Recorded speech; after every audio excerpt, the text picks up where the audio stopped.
دوسرا سوال ہمارا یہ ہے کہ آج جیسے آپ نے ابھی بتا دیا تو ہمارے پاس محدثین کے دو گروپس بنتے ہیں، جس طرح اہل تشیع اور اہل سنت کے. تو عام مسلمان ہماری طرح وہ کون سے کتاب کو، کون سے احادیث کو مانے؟ ہم عام طور جو مسلمان ہیں وہ کنفیوزڈ ہے. جو اہل سنت کے مسلمان ہیں وہ کہہ رہے کہ اہل تشیع کے احادیث جو ہیں وہ ٹھیک نہیں مان رہے، اور اہل تشیع کے جو مسلمان وہ لوگ ہیں وہ جو ہے نا اہل سنت کے لوگوں کے حدیث محدثین کو حدیث نہیں سمجھ بس ٹھیک نہیں مان رہے. تو عام لوگ کون سے احادیث کو مانیں آج کے زمانے میں؟ تو عام لوگ جو شیعہ ہیں وہ تو صرف شیعہ حدیث کو مانتے ہیں نا. شیعوں کے لیے تو یہ پرابلم تو نہیں ہے کہ وہ کس کتاب کو مان لیں. جو جماعت مخالفین ہیں وہ اپنی احادیث کو مانتے ہیں، لیکن جب آپ ثابت ہو جاتا ہے کہ ان کا طریقہ کار باطل ہے تو ان کو اپنے کتب سے ہاتھ دھونا پڑے گا، اپنے کتب کو چھوڑنا پڑے گا. اور انشاءاللہ تبارک و تعالی یہ ابھی اس کا موقع نہیں ملا. اگر ہم کبھی چاہیں، اور یہ کسی آپ کو شیعہ عالم کے پاس یہ مطالب نہیں ملیں گی، اگر ہم اب چاہیں، ہمارے پاس اتنے دلائل زیادہ ہیں اور مختلف دلائل اور تحقیقات ہماری بہت وسیع ہیں کہ جماعت مخالفین کے احادیث بالکل قابل اعتبار اور قابل اعتماد نہیں ہیں. اس کے دلائل بہت زیادہ ہیں، اس کے دلائل اتنے زیادہ ہیں، اور کسی شخص کو میں نہیں جانتا کہ دلائل کو جمع کیا ہو. تو یہ کبھی انشاءاللہ تبارک و تعالی اگر ہم اس پہ لیکچرز کا شروع کریں تو یہ تو بہت وسیع باب ہے کہ جماعت مخالفین کے احادیث کیوں غیر قابل اعتماد ہے. کیونکہ پہلی بات یہی ہے کہ یہ سینہ بہ سینہ نقل ہوتا رہا ہے. فلانے نے فلانے سے سنا، فلانے نے فلانے سے سنا، فلانے نے فلانے سے سنا. اب آپ کو خود پتہ ہے کہ فلانا جب فلانا سے سنتا ہے نا، اور وہ پھر دوسرے سے 3-4 واسطے پر آ جاتے ہیں تو اس میں کوئی اعتبار نہیں ہوتا، چاہے وہ ثقہ آدمی ثقہ بھی ہو. حالانکہ نقل کرنے میں انسان کا حافظہ جو ہے، میموری جو ہے، وہ بہت ہی کیا چیز ہے، بہت ہی غیر قابل اعتماد چیز ہے. انسان کی جو میموری ہے وہ انسان کے ساتھ بہت کھیلتا ہے.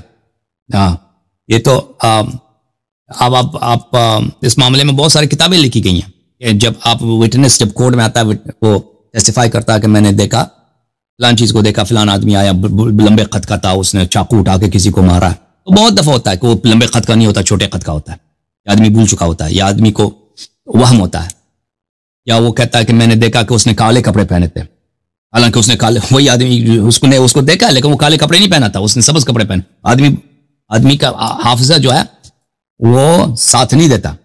تو اس کے بہت زیادہ ریسرچ بہت زیادہ ہے. مختلف انداز میں انسان کی جو میموری ہے وہ قابل اعتماد نہیں ہے. پھر میموری کے علاوہ انسان کا جو اپنا پرسپشن ہے، انسان کی جو اپنی پرسپیکٹو ہے، وہ نیریشن میں اثر انداز ہوتا ہے.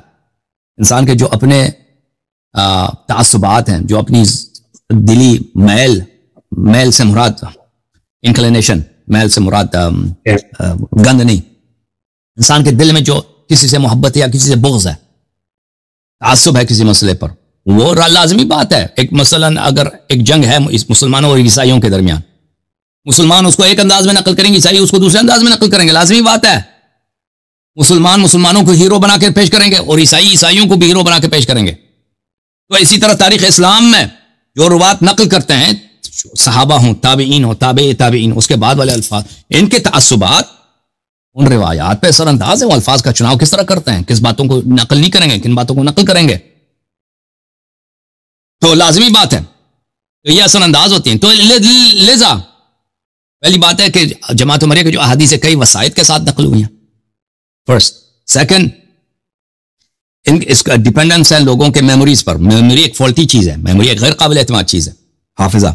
تیسری بات، اس لوگوں کے تعصبات ان نیریشنز پہ اثر انداز ہوتی ہیں. پھر سیاست کا جو تھا خلفائے وقت کا، کہ خلفائے وقت ان کے مفادات اس طرح کے احادیث نقل ہونے میں ہے، لازمی بات ہے. جیسے ابھی ہمارے زمانے میں آپ پاکستان میں جائیں نا، ابھی سوشل میڈیا ہے، یا جو بڑے بڑے اینکرز ہیں، جو بڑے بڑے یوٹیوبرز ہیں، وہ ہر طرح کی بات نہیں کر سکتے.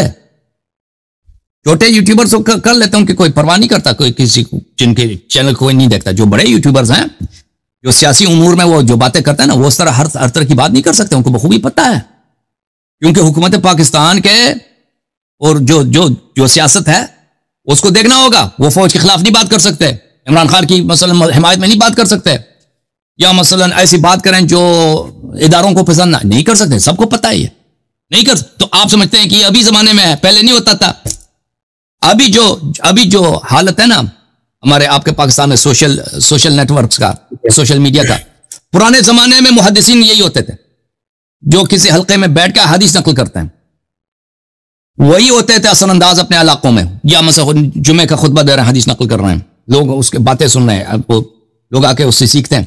تو جو وقت کے جو حکومتیں ہیں ان کے مفادات کو ملحوظ خاطر رکھنا یہ بہت اہم ہوتا تھا. خلفاء بھی وہ علماء کی سپورٹ کرتے تھے، پیسے دیتے تھے، اور جو علماء ان کے پسند نہیں ہوتا تھا ان کے پیسے کٹ جاتے تھے، ان کو جیل میں ڈالتے تھے، قتل ہوتے تھے.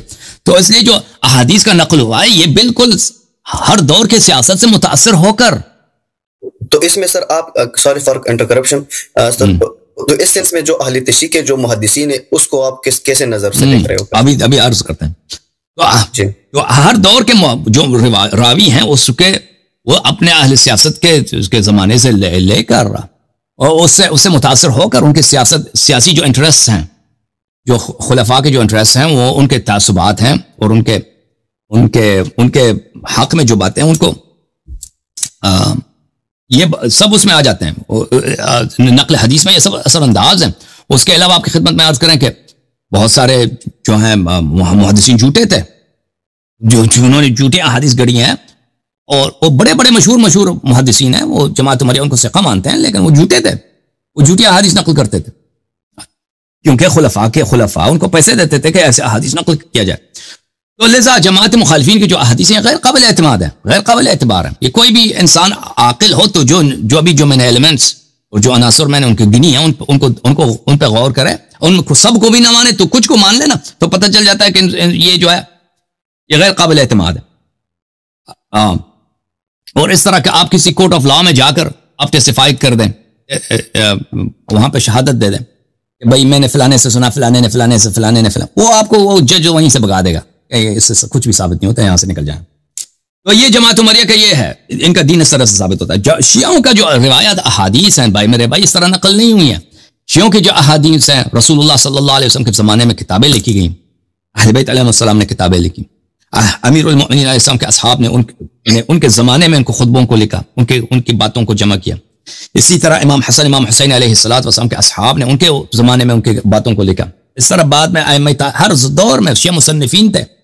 ہمارے ہاں علم رجال نہیں ہے بھائی، علم رجال ہے ہی نہیں شیعہ مذہب میں، جو جماعت مخالفین کے پاس ہے نا، ہمارے پاس نہیں ہے. ہمارے پاس ہے فہرست اسامی مصنفی شیعہ، جو شیخ توسی کی جو کتاب ہے، نجاشی وغیرہ کی جو کتاب ہے، کشی کی کتاب، یہ مصنفین کے احوال ہیں، یہ مصنف تھے، اسی زمانے میں کتابیں لکھتے تھے. ائمہ طاہرین علیہ السلام ان کتابوں کو دیکھتے تھے، ان کی تائید کرتے تھے، اور شیعوں کو بہت پتہ ہوتا تھا. جیسے ابھی مثلا بخاری مشہور ہے، معروف ہے، سب جماعت مخالفین بخاری کو جانتے ہیں کہ یہ معتبر کتاب. اس زمانے میں اسی طرح کتابیں تھی مشہور کہ یہ فلان امام کے صحابی نے نماز کے مسئلے پر یہ کتاب لکھی ہے، صوم کے مسئلے پہ یہ کتاب ہے، حج کے مسئلے پہ یہ کتاب ہے، مثلا تفسیر قرآن میں یہ کتاب ہے. اور ان کتابوں وہ کتابیں شیعوں کے پاس تھے، عمل کرتے تھے، اور وہی کتابوں سے دوسری کتابیں لکھی گئی ہیں، جیسے کتاب کافی ہے، کتاب لا یحضر الفقیہ. تو ہماری جو کتابیں یہ بہت ہی معتبر، اس غایت اعتبار اور غایت اعتماد میں ہے. اوکے، اس میں زمین آسمان کا فرق ہے، جماعت مخالفین کے حدیث لکھنے کا انداز اور شیعوں کے حدیث لکھنے کا انداز. جی سر. اوکے، شکریہ سر.